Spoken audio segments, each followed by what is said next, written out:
All right, we'll call this meeting to order. Please stand for the Pledge of Allegiance.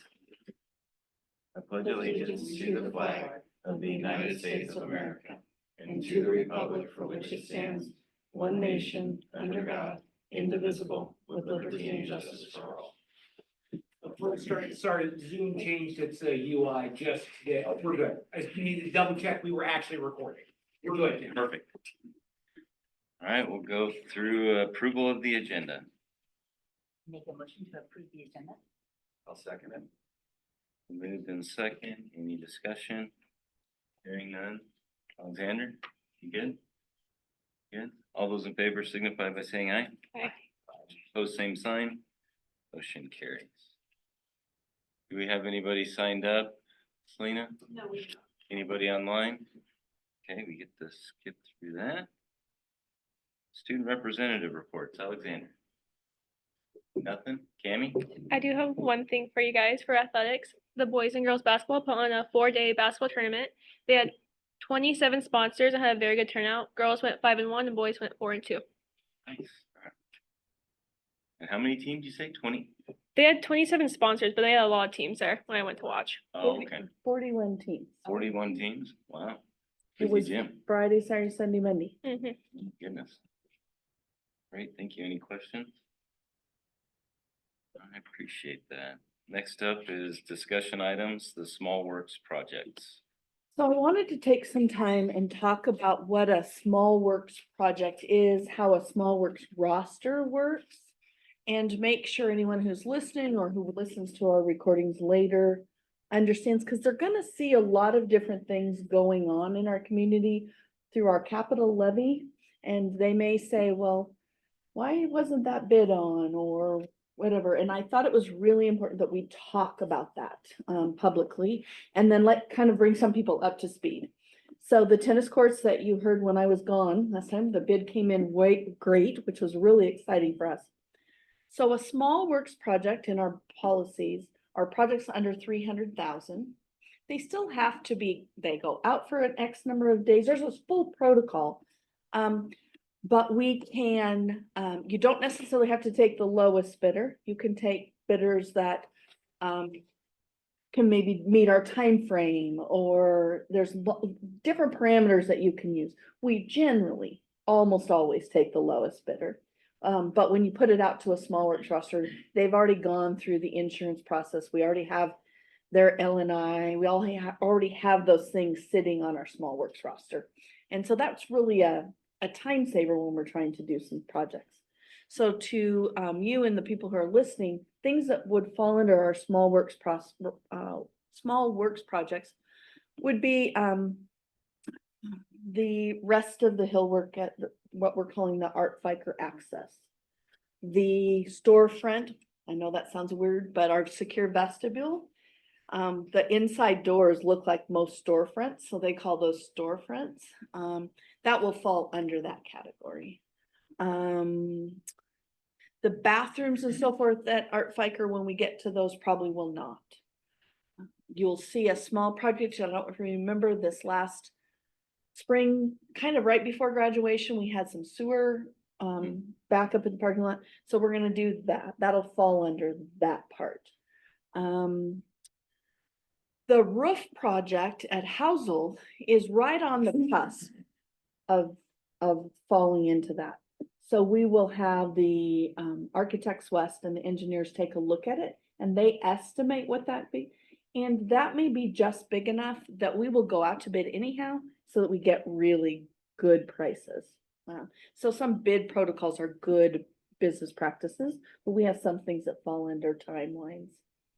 So we just want to go through that. I'll give you an example of what Wenaha, our owner's rep, is working on. I'll talk about it a little bit in my superintendent's report, but I felt it was important under this item to bring this up. So remember in our capital projects discussion, I've talked about the small schools number going from a 1,000 to a 3,000. And what do we want to fix, being good stewards, but possibly hold off on if we can fall under that small works, or I got wrong, small schools grant. And the roof is one of those. An example being, do we want to spend $5,000 on that section of the roof at Housel and put a Band-Aid on it? Right? If we think that we may be changing the layout of Housel, probably wouldn't the gym, but we might change some other pieces. It just depends on how much money we had. Do we want to redo the gym and all of that roof in the couple $100,000 range? If in 3 years we might do something different. So we'll come to you with some ideas about that, but that's one example that we will have to do as a team and say, okay, is it better to spend $5,000 on a Band-Aid, which they're giving us I don't know if the word is guarantee, but they're predicting that it would last from 3 to 5 years. Right? And allowing that to use that $5,000 so we're not with buckets this year in the fall, right? Running around. And then let's see what happens with the grant process and some modernization of Housel. I'm thinking that's where you were gonna head, but until I have the hard numbers, I'm not gonna bring that to you officially. But those are some examples, and I just think our community needed to hear what's going on in Small Works. So we're moving, for example, to the high school, the old high school. This is not, everybody listening, this is not capital levy money, but that's another example. You'll see us working on some air conditioning down there and so forth. Those are all things. So when somebody doesn't see something bid all the time, it depends on the size of the project. And I just thought for transparency purposes, everybody should hear that. And I'm happy to answer any questions, but we just wanted to make sure that we know that we're following board policy, and some things have to go out to the big bid. What you and I know is sending it out to bid versus a Small Works roster. How do you generally get an estimate to know if it's gonna be under 300 or not? Generally, we phone a friend and say, okay, we do business, for example, with Leslie and Campbell Roofing. And we can call and say, okay, we have this many square feet. What are we doing, right? This is what we got. Can you give me you've done this for a lot of years. Can you give me, am I 100,000 or am I 400,000, right? I mean, they can kind of give you a ballpark, and that's what we do, a lot of that phone a friend if we think we're close. Most of the time, through life experiences, we know if we're getting close enough that we're gonna have to get a bid first. At a clarification, Mhm. when, you mentioned on the Small Works, sometimes we can take the middle guy versus the low guy. And What part of, if it goes over that allotted amount, mhm. is that when you have to take the lowest? Well, Or is that by bond, when you do a That's- bond? when you go to bid for a bigger project, you have to take the lowest Okay. one. And there are very clear rules that you must follow when following a Small Works roster. For example, timing is a big one. You can do that. Also, I'm gonna go to farming so that something that I can say is somebody may be able to bale my hay, but they don't have a harrow bed to pick it up. So if I had said, I need to have my hay cut, baled, and off the field, and nobody in my Small Works roster has the equipment to do all three, they say, well, I'll give you a bid to swath it and turn it, and maybe even bale it, but my harrow bed's broke down, you gotta go find somebody else. So that would be an example where you could take that project and say, okay, I'm gonna do this, and now I'm gonna look for somebody to run the harrow bed. So there's different guidelines with inside Small Works rosters that allows us some flexibility. We also, remember last fall, we talked about the fuel? Remember we Yes. were talking about Valleywide, and I think it was the other one. Connell or Or something? yeah, whatever. And that's another example, right? We have a working relationship with someone and we want to continue to honor that. A Small Works roster, somebody could be on our Small Works roster from, I don't know, Bend, Oregon, or somebody could be on it from Prosser. And we say, well, we're gonna try and take care of those who take care of us, that kind of thing too. Any other questions? Ken? Yeah, I just think it's really important that people who are listening or watching, they really understand. Or so they don't see, if they don't see it in the paper or something, I don't want them to think we're not following protocols. Thank you. Actually, I do have a question. Kim, you said something about your small works roster. So do you It's public. keep a list of? Yeah, it really is a roster and it's on our website and you can apply. And then there's things that we do and we check it off and then what's the MSRC? There's a MSRC, I don't know, that you file then with the state of Washington to make sure the license and the bonds and. So if So somebody it's local mailing- wanted to get on that list, they Yep. can follow that Yep. process. Yep. And then that way we know that the L&I work is done, that the rules for prevailing wage are followed, all those kinds of things. Any other question? Great, thank you. Next up is action items, vouchers and payroll. Any discussion? I was just wondering on the vouchers, I think I saw another expensive oven. Do we get 2 ovens? Okay. Yeah, you got a Okay. grant for. I swear we paid for that oven already. Yeah, no, we got two. Okay. That's funny. Yes, we did get two. Where does the next one go? KRV, one was at KRV. One at the middle school, I Yeah. believe. Mhm. I think it's the middle I school. think it's middle school. I'll look at Then the I said pictures. that, yeah, I'll let her look it up, because I said it and then I went. I'm 99% sure it's middle school, but. What's the code? Do you know which one it was? Well, it's on the Police is first what- one, the PDF. She'll look for it. 909602 was the check. She should be able to tell. the rest. 0750. It's the wrong location. I don't know what location that is. She can look it up. We'll for look her. it up. I have the code, but I don't know what it means. 0750. It's not the middle school. She's looking it up.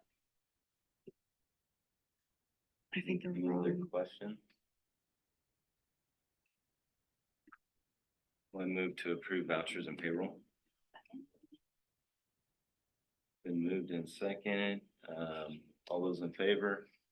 Alexander? Jamie? Signify by saying aye. Okay. Aye. Opposed, same sign. Motion carries. Moving on to action item number 2 is Prosser School District tennis courts agreement. It just says food services. I can text her.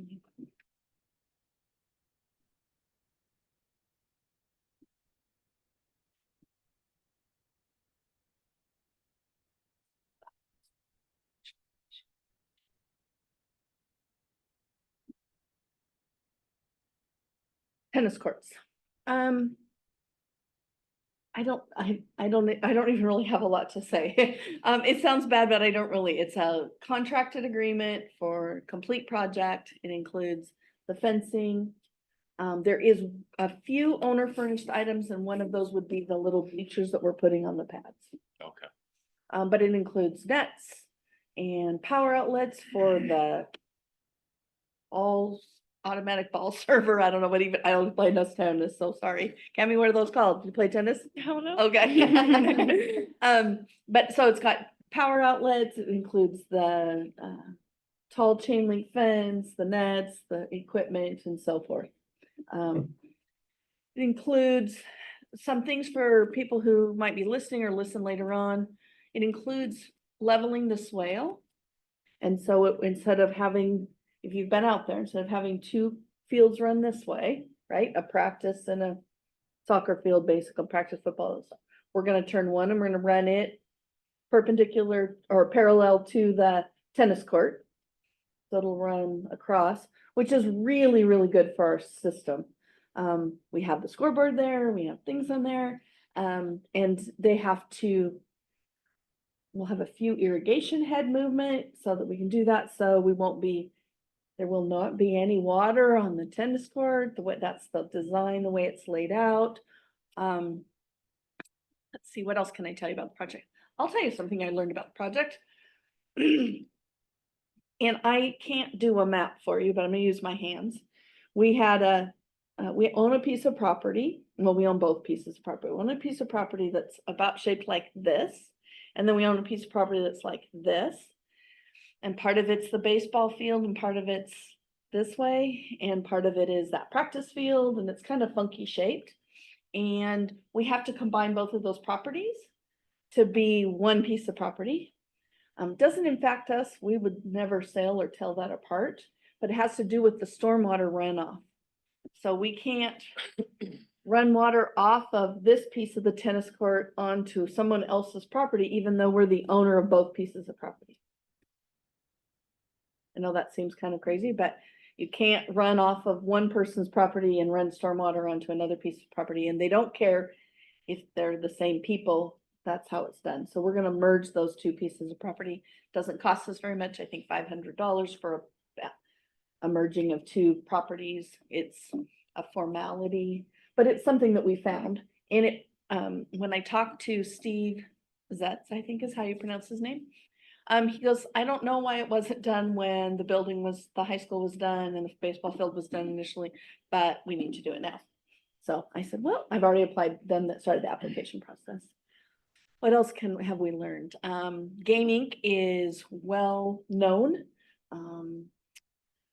They've done many tennis court things. They come highly recommended. They've already been out, figured out where we're gonna cap off the irrigation lines so we can keep the other part green. We won't have to take a lot of topsoil off, which is, or let me say that again. We won't have to go down real deep. So the dirt, what we do get on the top is gonna make good fill for the swell. It's not like we're gonna take the caliche and the other dirt down deep that won't be able to grow grass. So we're pleased about that.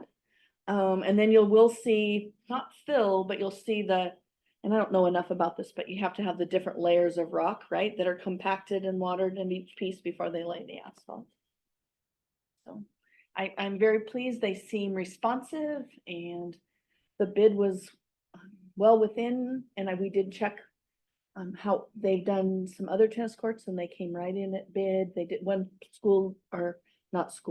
one community did say there was a couple change orders, but it was more of a architect error that they had missed some things, so they didn't change order someone to death. Is I'll probably get them all wrong, Uh-huh. but is the Winaha, is it Winaha? Winaha? Are they the general contractor? No, they're our owner's rep. Okay, so they're gonna oversee the They're project, like our general contractor? no, they'll oversee the general, yes. Okay. What was Dan? What was A Dan? project manager. Yeah, but what was Dan's company called? Out of ESD 112. Oh, Anyhow, Dan, you worked Okay, with him yeah, through this. But they're there to They're oversee the the project. whole Okay. time. And we'll do a first meeting next week and we'll give them the okay, and then we'll have weekly meetings through the whole project. Do they have an anticipated start date? Oh, next Monday. So we sign this tonight. I will literally will scan it tonight and send it off, and their permits are already started. So In the contract, it says, completion would be no later than 105 days from commencement. Is that the first dirt work or is it the minute? It's Monday. It's Monday. So 105 days from Monday, so roughly by October. That's what they're saying. They're trying to be done before we have any weather change. Okay. Well, that's good.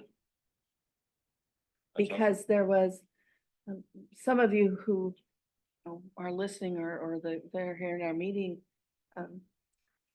The asphalt plants closing is very dependent upon the weather.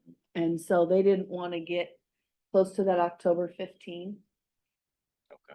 So October 15 is pretty safe in the asphalt world. And then they have to have so many, just like what we fought with the track.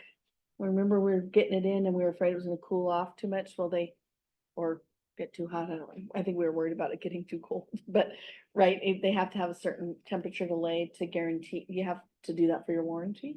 Okay. So we didn't want too cool of nights to mess that up. So they're gonna be here this will be their project.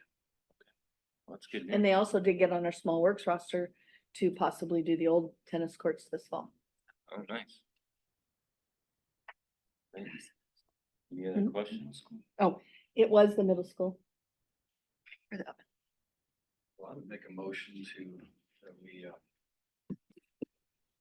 agree to approve the agreement between the owner and between the contractor and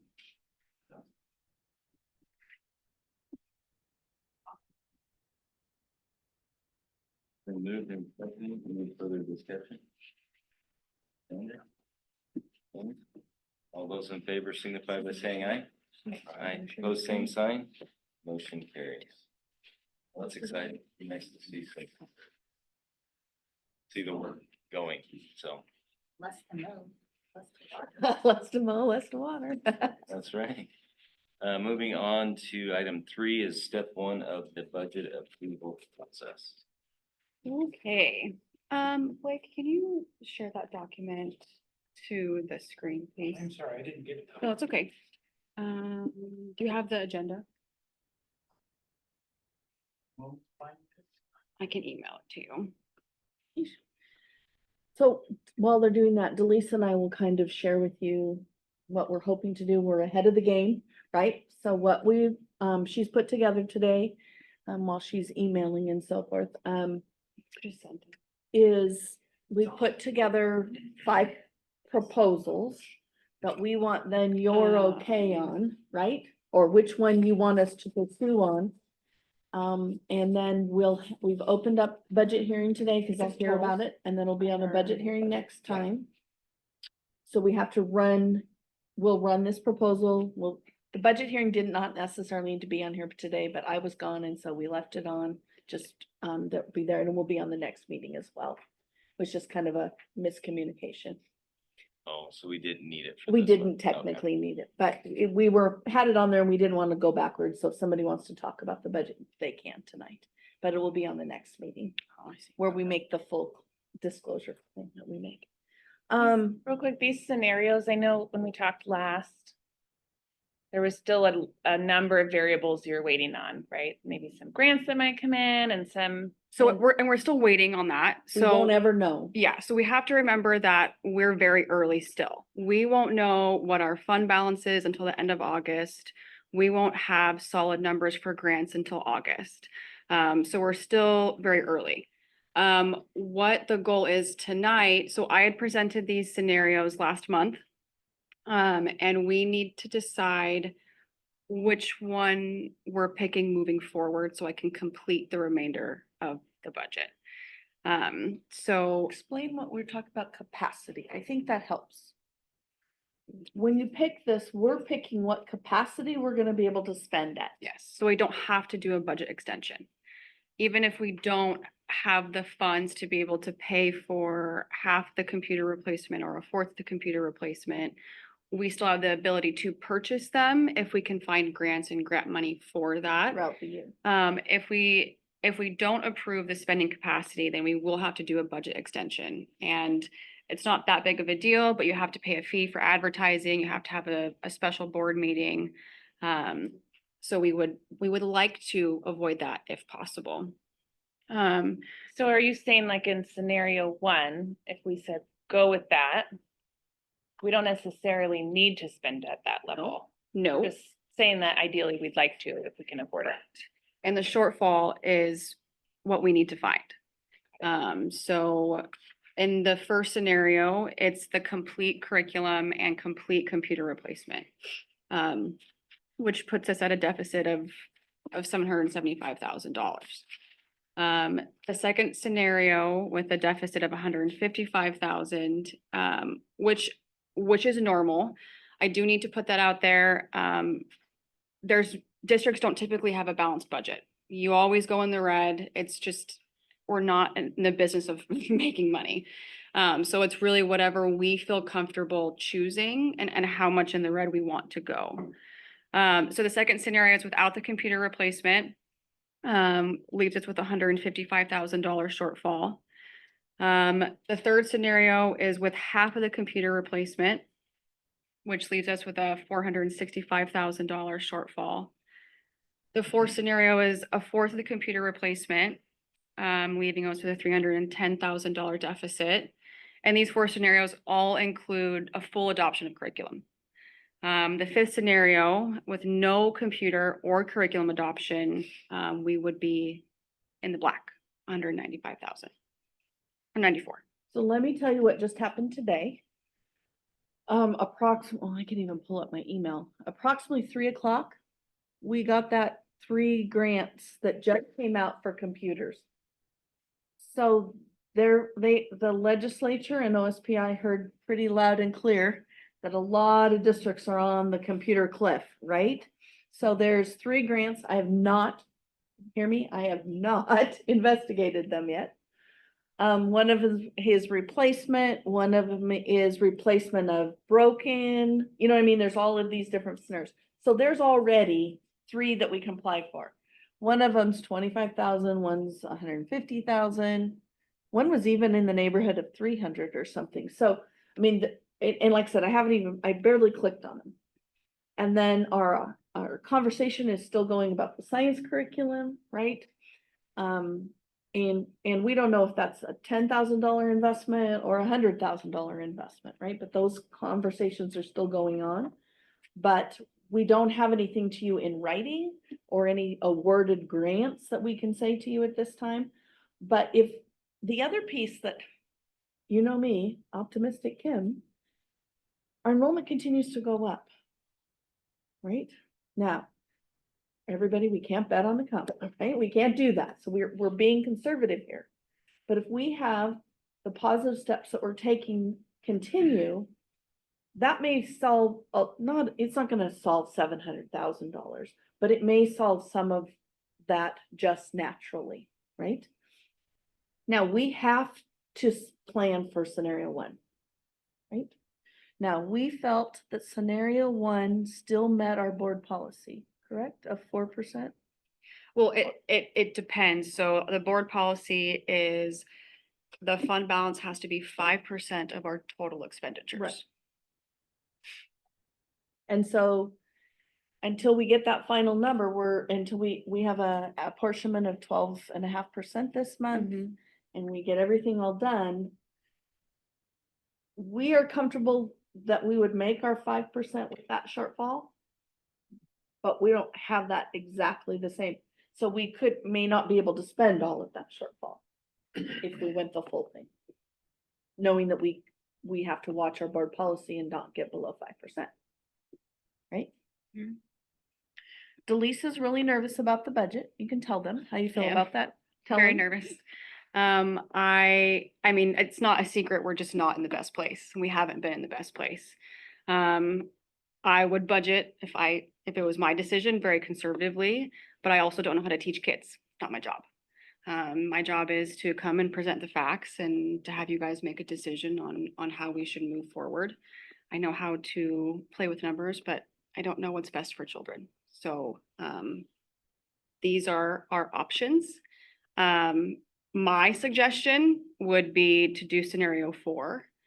I feel comfortable being in that much of a deficit. That's pretty normal. And talking to Travis at ESD 123, it's a pretty normal shortfall. However, we still don't know what our ending cash balance is for 23-24 yet. And we won't know until August. And so until we know that, I don't know where we're going to start off at either. To just be very transparent. And I have to tell you, as a superintendent, working with someone that I ultimately trust, like, right? And Travis and the stuff. Remember when I did this last year, I didn't really know Prosser. I didn't know what was going on. There was lots of funky language, and we had a balanced budget one week and then didn't the next week. And these numbers, I'm very, very comfortable with these scenarios, the factual numbers. And like I said, I'm always the positive one and she keeps me balanced, if that makes sense. That's actually really good to have a business manager that says, okay, positive Polly, right? You take it down a notch. I think the other thing is as we build a relationship and trust with our community and our voters, as well as our staff, just because we have it doesn't mean we need to spend it, like planning for the rainy day and those pieces that we're doing. But as Delise says, we know we have to pretty much do the curriculum. Right? So she built that in to all of the first 4 scenarios. And if I was to do it, I would do scenario 3. Another reason I tell you 3 is because I'm confident that we can get some grants. And then we have the spending capacity. But if we don't get the grants, we don't have to spend it. And you have that final say when we present a big order to you, or we do something big, you get that long, it's not asking for you to pay it after we've ordered it, right? I mean, we don't work that way. So it would be something we would come to you and say, okay, we got, kind of like I did when we got the grant for the ramp, right? I said, okay, we have $100,000 grant for the ramp. We're thinking it's gonna cost us this much, right? That is an example, right? So we'd come to you and say, okay, the computers are gonna cost us X number of dollars. This is how much the grant is. Right now, if we do that, this is what it would do to our budget. I have lots of questions. Yep. That's, Well, the computers, okay, so we're talking a quarter or half of what was requested. That's not all the computers, right? No, and just, can I clarify what computers means? uh-huh. We talk a lot about, and we've thrown the term around Chromebooks, but the reality is that is our technology replacement. So think projectors, document cameras, docking stations, laptops, like that's our technology replacement. So that's a quarter of what was requested. And the full request represents how much of your need? All of it, or were We you? requested all of it All of it. on a appropriate replacement cycle. So laptops get replaced every 5 years. Servers are replaced every 10. Projectors are replaced every 7 to 10. Everything has a replacement cycle. So we take that, divide that by however many years its life expectancy is, and then that's the request for the year. And what's the risk of not replacing them on that refresh schedule? Right now, not much, because we're still not far from a brand new building. COVID had the relief funds, so we purchased all new technology. So if we're talking next year, we're not bad. Unfortunately, what you do though is you just kick the can down the road. So instead of replacing 600 Chromebooks next year, the following year, you're now 1,200 Chromebooks that you have to replace. So in the interest of saving money to get us back on track, it's not a bad thing to kick the can down the road. But eventually we have to catch up. We kind of have to plan for that in the future. What would you think the minimum level of need you could live with is? I mean, I don't think any of the options are a bad need, if I'm being honest, and they're not wrong. The reality is we don't have to buy it. We can get into it and go, we can wait. We can kick that can down the road a couple more years. So, and so the last couple grants that I've gone out to, we've gotten, and they're on that same thought process, and the state is starting to see the issue.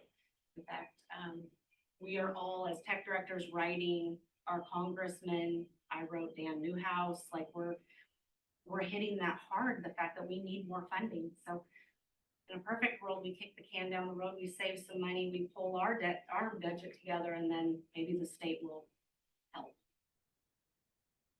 Am I right? We don't budget, like if we don't approve a scenario to fund them fully, for example, and we get enough grant money to fund them fully, then you have to do a budget amendment.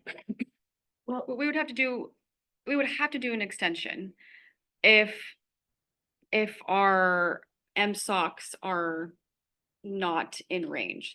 So for example, salaries, we know pretty much to the penny that we're gonna spend $35 million with program dollars in salaries. There's no getting around that. MSOCs are a little bit more flexible, because that's one of the presentations that we went over, all of the utilities, this paper, supplies, all of that those random things. But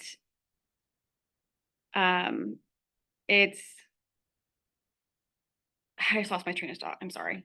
So if we say we're gonna spend $100,000 and we get additional revenue, we can only spend $100,000. So we're not glued to a revenue capacity, right? That's not what we're approving. We're approving the limit. spending capacity. We can get $1 million in grants. If we don't do a budget extension, we cannot spend that $1 million. But again, a budget extension isn't necessarily a bad thing. It just costs a little bit of money and time. And it's pretty common, but we would rather not do that. If we didn't have to, we would rather plan to find money and be able to purchase them. So if, we do get these grants, we don't have to wait a month or two. We can just go ahead and purchase, or we're not getting to August 2025 and realizing that we're over spending capacity and have to do a very last minute extension and everything like that. So it would just be the conservative thing to do budget for them, even if we're not going to spend it. Okay. And then I also was wondering, we talked when we went over the MSOC budget about maybe scrubbing that a little bit more or holding back some of those funds. And then also building in a curriculum and computer refresh component. Is that in this number? So the MSOCs, we talked about maybe taking like 10% from the buildings, correct? That money is staying in the same spot. My personal opinion is we don't have the room this year to set aside buckets of money for projects. We just don't. We're pretty tight, doing the bare minimum. So the answer though indirectly is yes. So let me just tell you. So the MSOC money we're gonna get is what we're gonna get, right? And our levy money is what we're gonna get. But instead of me saying to the high school, you have $100,000 to supplies and run your building, I can say to them, you have $80,000. And that's what that holdover is, but it doesn't change the MSOC budget. It's just what we're allowing to be spent. Because the curriculum and the technology and all the building stuff is in the MSOC money. But not like a fund to start, excuse me, building up. We some have to money. do that intentionally and internally. It's not in this. No, we would have to do 6.6 like a million. designated fund balance. We would have to set aside a particular amount of money to be able to do that.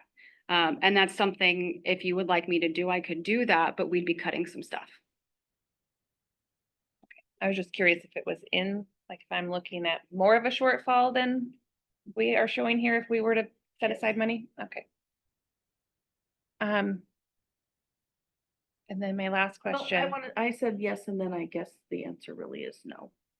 And I want to. That's okay. So we're not going, if we take money out of MSOC to put into that fund, the shortfall is gonna stay the same. We just won't be spending as much throughout the year.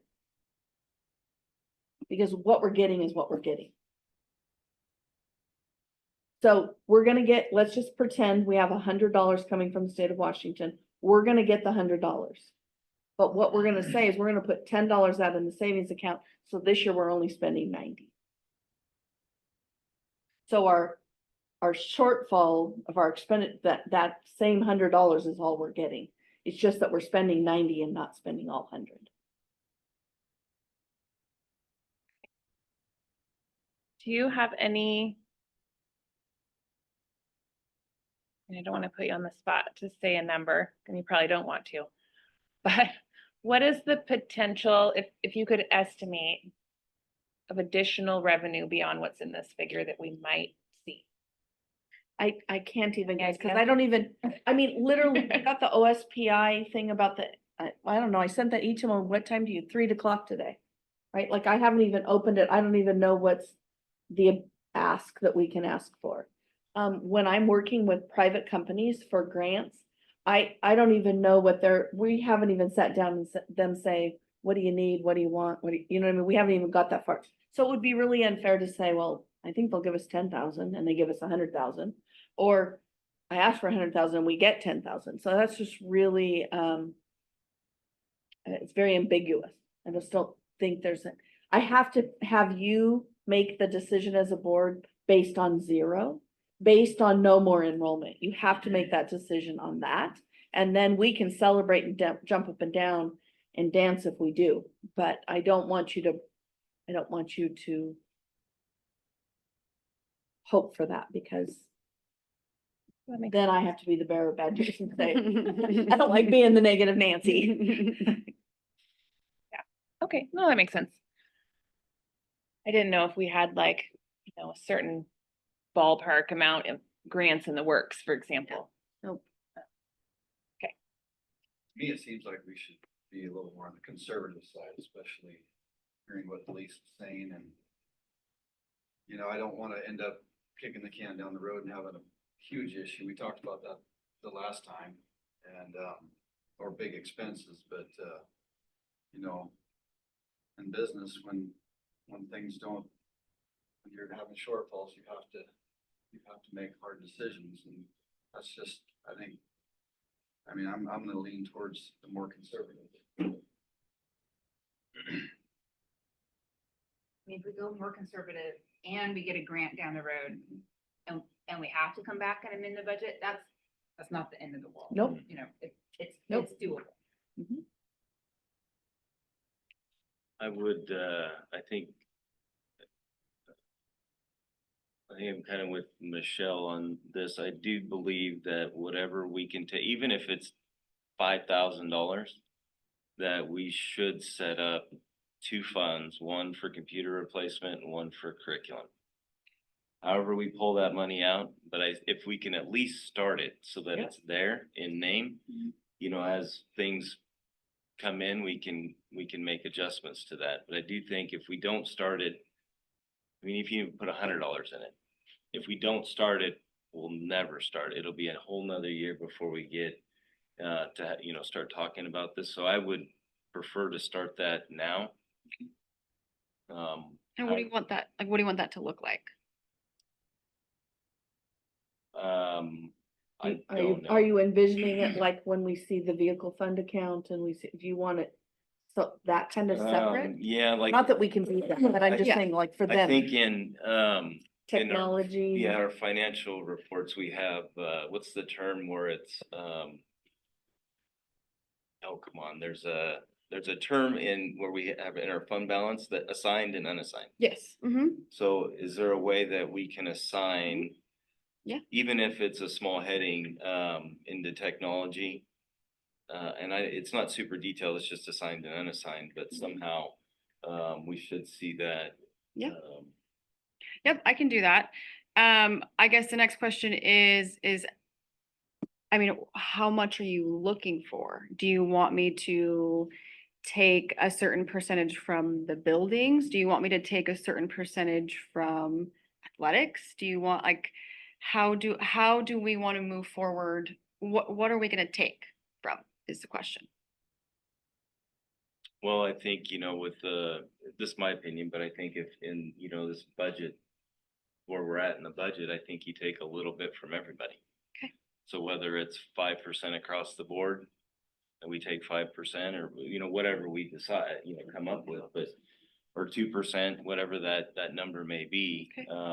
But I think everybody should feel, part of that, not just pull it off of the buildings or Yeah. sports or whatever. I think it should just be across the board. Okay. Yeah. That's my. Curriculum's really important, and it's the first thing to get cut, right? When the budget gets tight, we're like, nah, don't buy that new curriculum, and then, our whole purpose here is to educate kids. We need good curriculum. If you put a line in the budget, shows it's our priority. So then, I guess, so that was my first point, and I think my second point would be, I would probably lean towards scenario 4. Is that right? Yeah, scenario 4 at this point. I think what Lisa said, if we have to come back, that's a good thing. Yeah. Right? I think that would be a good thing, not a bad thing, but if we, I think, are diligent with our budget, and it's It's a big number in it, but I think it's in, a decent spot. At this time, so that I would choose scenario 4. And sorry for the sidebar, I'm getting to know Delise and I'm trying to look at her and make sure she's feeling okay. And that she doesn't gonna throw up when we walk out of the door or something I like didn't mean that. But, so my question to her, and I said to her, does the ESD think that's okay? And she said yes, right? So like, I just want to make sure that we're being as educated as we can be, making the best decisions we can be, being realistic, and knowing that our goal will to not be to spend that 310,000. Right. Right? That's our goal, to find other resources for that 310 or more. And that may be when I come to you, remember when the October enrollment was up in the November, right? Like, that's the fastest way we're gonna, to not see that 310. I agree with Jason. I think scenario 4 is the one I would be the most comfortable with. And then what if we could look at what 2% across the board would look like to establish that fund? So we have history books in the middle school that don't have Gary Loss as the. Right, but we need 2 funds, right? One for Yes. curriculum and one for technology. So we're talking 1 and 1, 1% and 1%? Unless, and whatever anybody else suggests to be that. Well, I think curriculum's more important. But the curriculum goes on. I know. The Chromebooks. Well, it would be nice Yeah. if it did, but it doesn't seem like it does very often. It's going to expand. It's going to continue, like the science that we're looking at. It's all electronic. I think 1 and 1 would be at least something visual for us to see. We could always adjust it later, right? I Right. mean, we're not stuck with that. It would be great if the 2 went hand in hand a little more often, though, like the cost of curriculum blows my mind, and that we're spending all this money on physical textbooks, but every kid has a Chromebook. And I get that they don't all have internet, but maybe we just need to have a small amount of physical textbooks. And maybe a question that is, a lot of stuff you can download, right? Is a textbook actually something that you have to go online to use, or can it be downloaded to the Chromebook? Depends on what's chosen. There are some that have that component where you can download it. In fact, a lot of your online resources anymore, both with Google and Microsoft, you can download them when you're in the building. The downside to that is you can't do anything with it at home. So if you're expected to submit it by midnight, you can't submit it, but you could go home and work on it. So So, it just kind of depends on how it's laid out but yeah, and the components that are in them. It'd be nice to take some weight out of the backpacks of our children. I don't know, they're all gonna have back problems. I'm so pretty sure. Tammy and Alexander, can I ask you some questions about that, even though we're talking about budget? And I need you to really open up your thinking, okay? Think of every single student in the high school, or maybe through your middle school years. How do you think, and you can give me a number on a scale of 1 to 10, or you can give a percentage or whatever, however you want to do it in your head, right?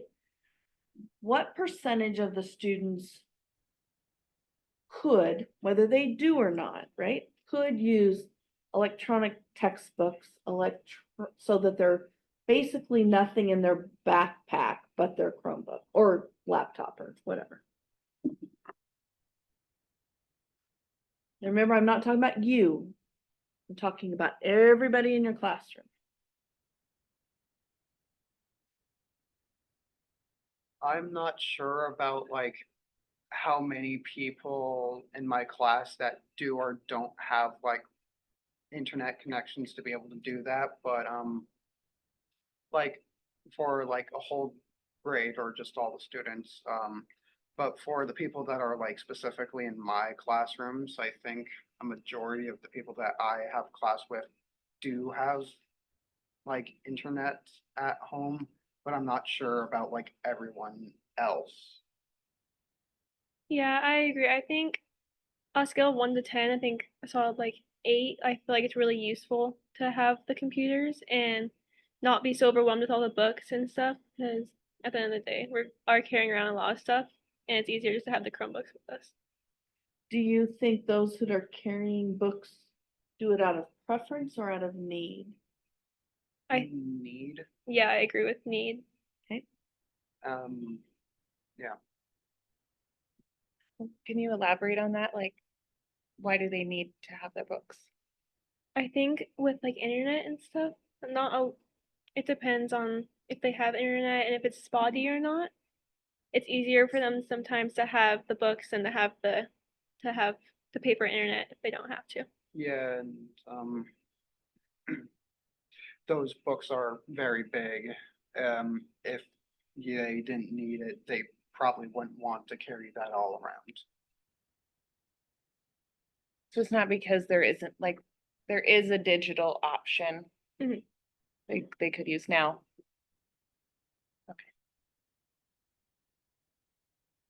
The reason I ask that question is, you know, we have a variety of students in a variety of situations, and I almost think, for example, some students try to use their smartphone as their book because they're connected to their cellular service.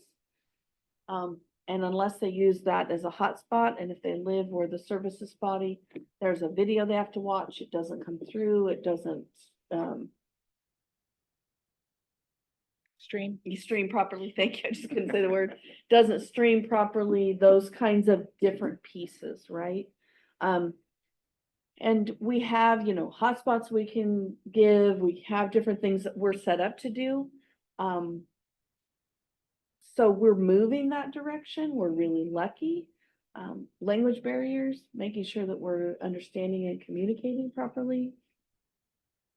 Do we do a technology survey that would help us inform how ready our district could be to move to more digital curriculum? Well, Sean just sent me a text. Why don't you tell them about that? Starting this year, Pullman is 100% online curriculum. I compare us a lot to Pullman because we have a very similar demographic as well as the amount. We have very similar amount of staff, very similar amount of students, they do more than we do, and their demographics are very similar to us. So a lot of times when we do things in district, I call him up and go, hey, how's it going up there? They're 100% online curriculum starting this year, but it took them, I want to say 3 or 4 years to get there. It took them a bit. Choosing the curriculum that you can have other accommodations, whether they be language or connectivity. You can go that direction, and I think it's fabulous. I think as a nation, that's where we're all headed. But it takes time. You can't just flip the switch and it happen. Some of it's educating our parents, which in 2020, that was a huge thing. We send everybody home with a Chromebook, but then we had to educate the parents how to use the Chromebook so they could help their students. It's pieces like that take time to put into effect, but Pullman is this year. It'll be interesting to see how it works for them. I've heard that curriculum is much more affordable. If you're purchasing licenses versus physical books. So I'm gonna push back just a little bit from the curriculum adoptions I've gone through. It is less expensive, but not less expensive, because those publishers were used to making so much money. And while the site license, once it's on there, right, they're not gonna go from selling a curriculum that they used to spend 600,000 on to going to making 100,000, right? And so, and there are some licenses that work this way. You buy, let's say there's 200 seniors and they all need senior history. I'm just gonna use, well, some providers make you buy one per student. Well, my argument was they all don't take senior history at the same time. So I have trimesters, so I only need 80 licensed try one, 80, so it's one license that then is reusable. So it depends also on how you negotiate that. And so it really does depend on that. And so it is less expensive, with hands down, but it's not like half or 3/4. I don't know what we're looking at right now, but yeah, I wish it was like half as much, but I don't know that it is. So if we would set up those two funds like Jason's talking about, But there could be grants to. Yeah. To fill those Yep. needs, and that's all legal. Yep. Okay. Yeah, I think that seems like a good, I mean, I think that grants would come for what we're doing, technology and for curriculum. That, There's gotta be more grants out there for things like that. But Okay, so I'm just gonna reiterate before you do your part. So if the board's choice is to go with whichever scenario, the next step will be a formal budget where you get all of the numbers in the big spreadsheet. And that will go out to be shared for a public hearing. Okay, so that'll be that big spreadsheet. That will happen at our next board meeting, right?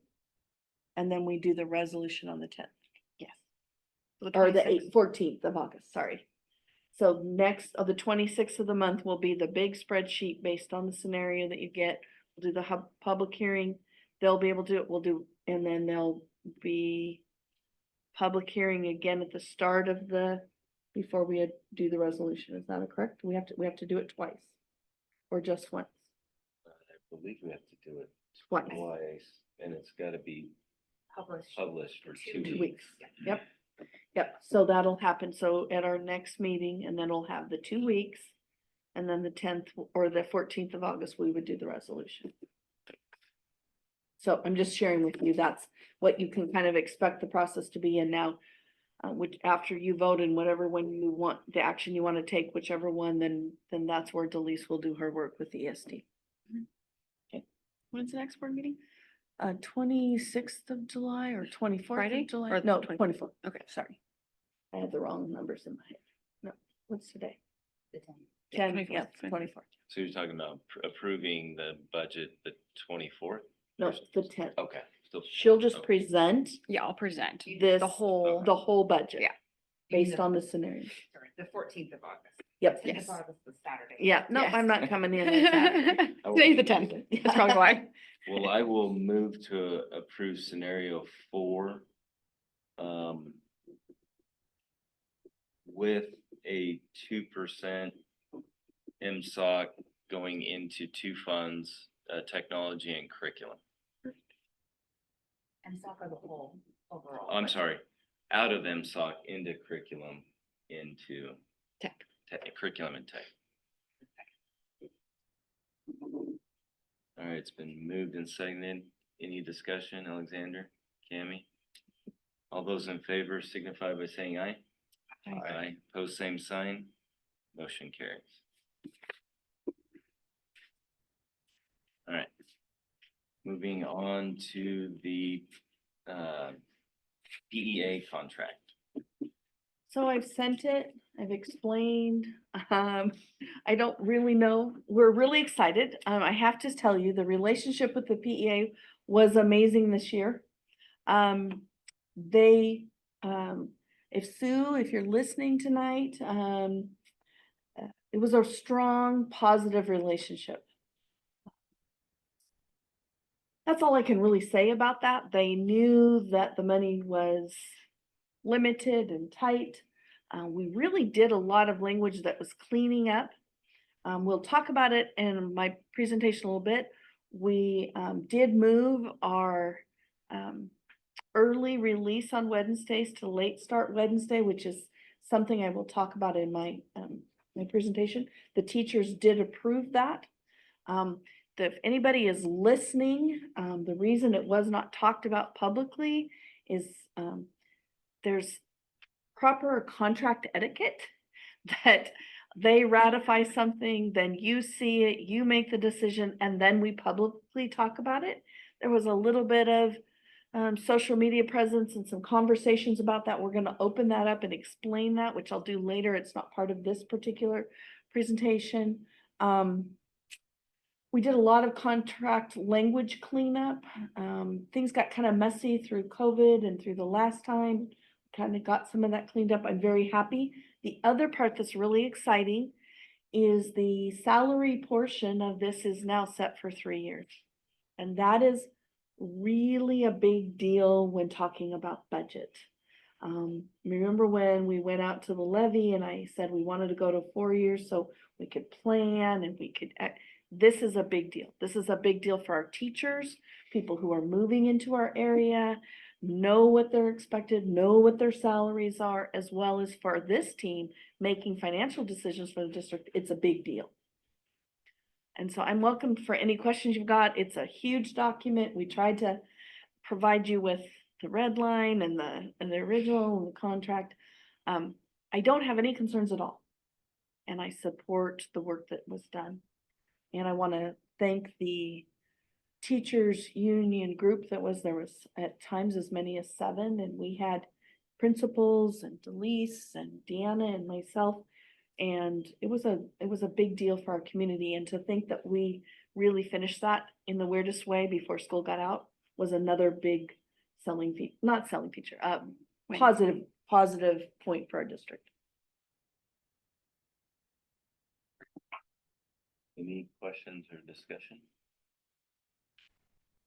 I think it's great. I think it's wonderful, like you said, for the budget for 3 years to plan, but I also think having the calendar for the next 3 years, I think it helps everybody that likes to plan, but I know families that have parenting plans and shared custody and you're, figuring out holidays and parties. It really helps those families and helps them plan. And I really appreciate that they have that. So it's great. Thank you for bringing that up, and they do have to be approved each year though.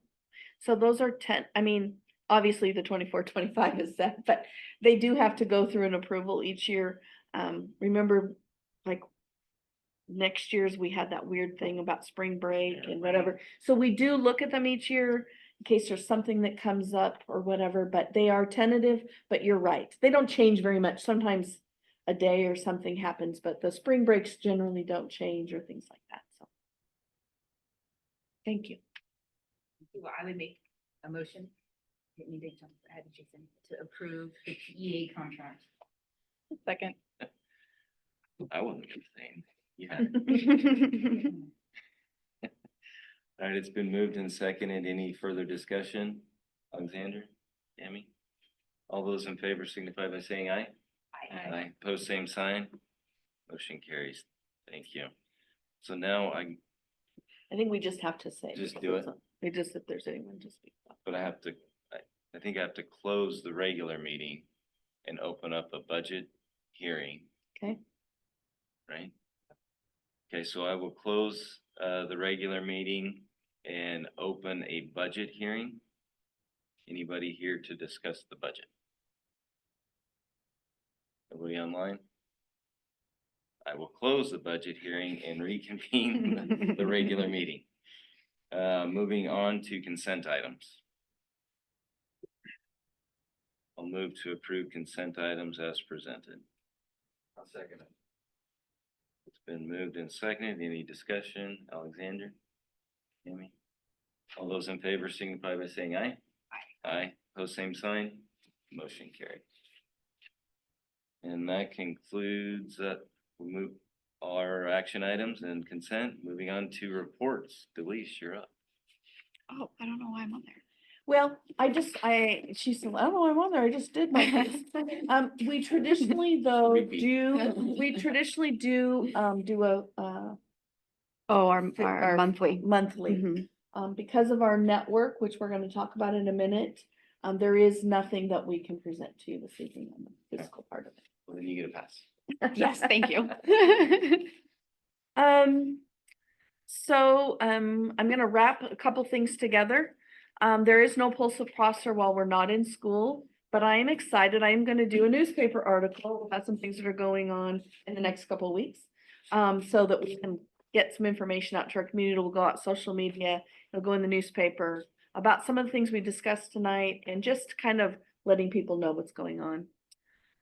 So we're gonna plan a couple events for July and early August. One of them is to talk about the late start versus the early release. And I want to talk about that for public record.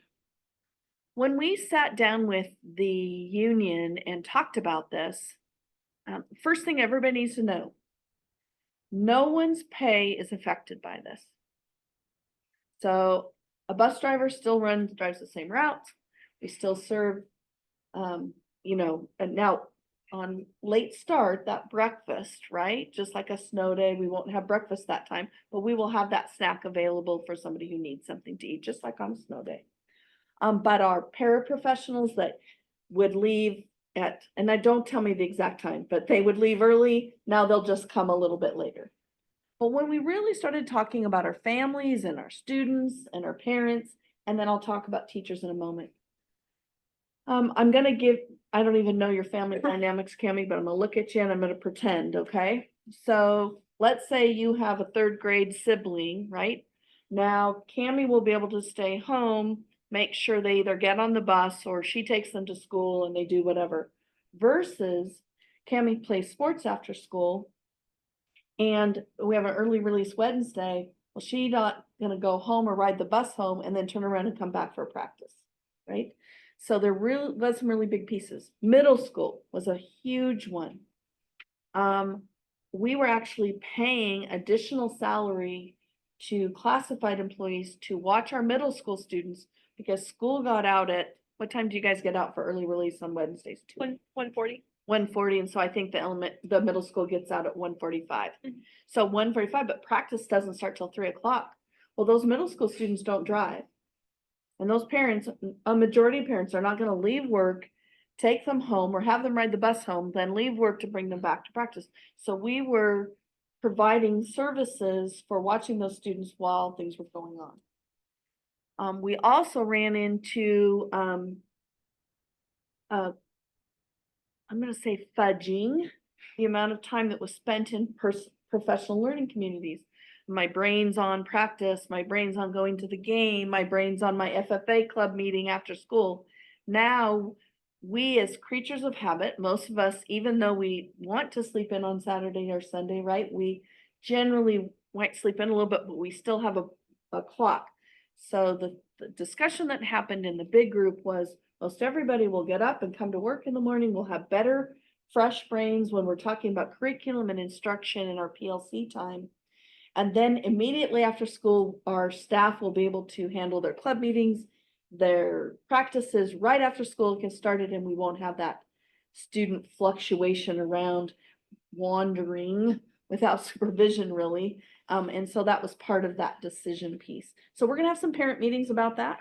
We're also gonna have a community meeting about all of the different things that are happening in the community, everything from moving the office, we'll try and do it an open house, to types of things that are going on with our capital projects. We're just gonna really open our doors and our arms and say, hey, come in and hear what we have to say. I've talked about all of the capital projects. They're just a list for you. We are calling the Art Fiker project Art Fiker Accessibility, in case you hear that terminology, making easy access. I have to tell you, I mentioned it before, but I really have to thank Delise, and part of Deanna is not here, and you heard me often throughout my first year talking with Deanna about how our relationship is so important. And Delise and I are now at that point in our relationship. If I could show you my deck, she says, we have to stop spending. Right? I mean, and we chuckle, but that's what a good money person does to help balance someone who's like, okay, we can do this. She's like, where's the money coming from? Right? So it's a really good relationship. So I have to publicly thank her, and the Prosser community really needs to thank her. I think sometimes when people first meet her, she's little and pretty and whatever, and like she's a hardcore. She's like, you're not spending any money. So she doesn't come across as a softie. Quickest way to correct a budget is increase enrollment. So if you're listening and you're wondering about bringing your students back to Prosser and you've got any questions, we really ask you to push on us and challenge us. The other thing I need people who are listening and or to you is to Cami and Alexander, this is for you guys too. If you see something going on, but yet we say there is no money, people need to remember there are different pots of money. And what we're doing on something on a building cannot necessarily be used on buying curriculum. So when somebody thinks, well, you're repairing the air conditioning, why don't you not repair that and go buy curriculum? They're totally different pots of money. They're allocated differently. The state doesn't allow us to mix those things. what we spend on a bus, we can't spend on a building, what we spend on a building, we can't spend on curriculum. So I just think it's important to do that.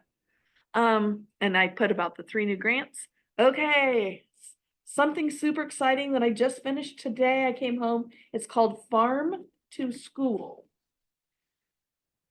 This is what I thought Farm to School was.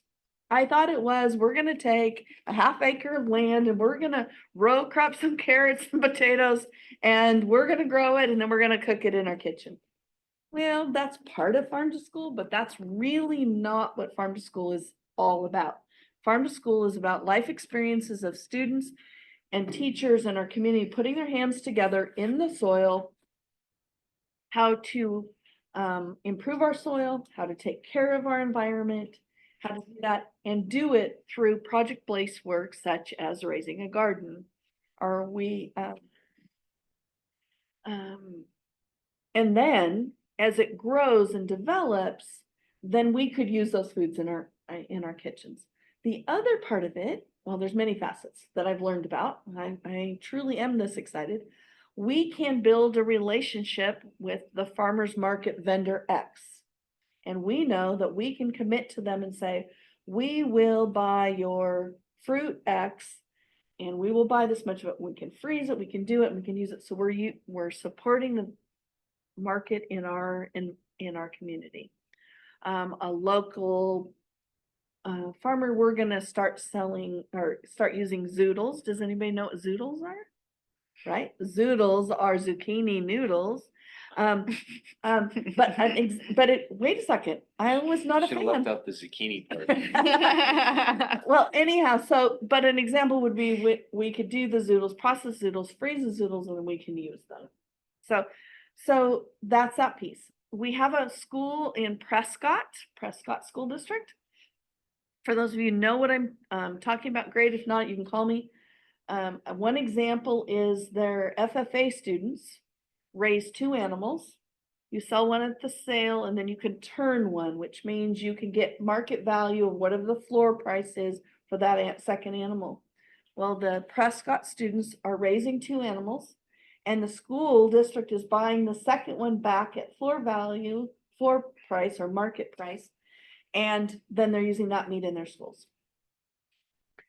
Another example is chickens. They're in year 2, so they got the chicks, they grew the chicks up, right? Then they kept the girl chickens, so they could now produce their own eggs.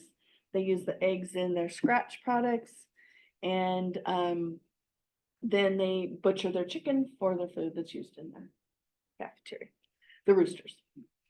Another example was, and I think it's Del Monte has a plant outside of Waitsburg, or is it Del Monte that has one outside of Waitsburg? Dayton.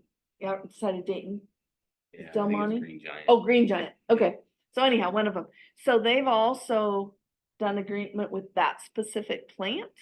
So the produce comes in there, and then they buy directly from that plant. So building our relationship with our local producers and plants. So there's many, many pieces in Farm to School. On top of that, there's curriculum, everything from PK through 12. And then if the gardens get big enough, then they become community gardens in the summer. So you work with your Master Gardener clubs, your Boys and Girls clubs. They're producing local food that's used by local people. And then if there's an abundance, then it goes to the community, and that's how it's done. So I have to tell you, I was super excited about it. It takes quite a while. There is some sustainability questions. How do we fund it? How do we do things? And if Darlene's listening, how is it? So I said, well, how many eggs do we use? How many chickens do we have to have an egg? So what it is maybe we don't have enough chicken or egg production to produce if we're doing scrambled eggs, let's just say, but we might have enough egg production to do our baked goods. Does that make sense? And we may not have enough, we might have enough tomatoes to do our spaghetti sauce, but we may not have, because they go, then how do we freeze it and can it and process it and keep it? So there was a lot of pieces, but I have to tell you, it's a big deal. And I'm working on the legal side, because the old business person in me says, you mean you're not gonna come and inspect our garden and what we're gonna feed the kid? There's just some pieces in there, so OSPI is helping us, we're getting some questions answered, but we're gonna be leading the way in farm to school. Awesome. Yep, and then moving to the district office, it's a little hot, the district office. So most of the crew's been working in the morning. Andy comes in, opens up, we have some swamp coolers and things, and they work till about noon, then they're working from home.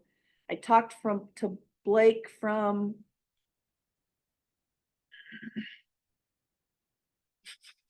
I can't think of the electric company she knew is, so anyhow, Blake, he's saying tonight, tomorrow morning, we're getting really, really close to have all of the air conditioning up and going.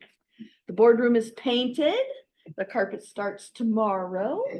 We're getting close, everybody, we're moving along. I don't know if you saw the new signs.